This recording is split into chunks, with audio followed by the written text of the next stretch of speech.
تو آمدم اینجا اونا تو فلک آزاد کردم تو چمن رو بازی کنم.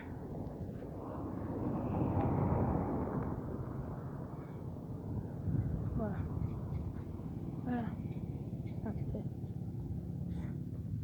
حتی اینجا تا خیابونی خوردم میرم بهش غذا میدم، دنبال من اومدی 2-3 روز صبح میارم اینجا میرم مسیلا رو هم به این هم به این آنیم چون این سنی نره، اینم که داشته کسی نمانه.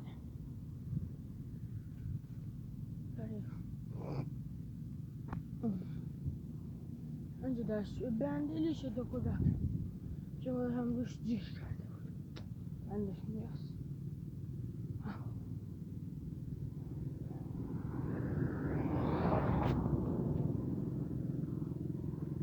جیش کرده مجبورم بدون بند و غلاده ببرمش آفلیشش کنم، بدون غلاده ببرمشون همه چی کثیف کرد.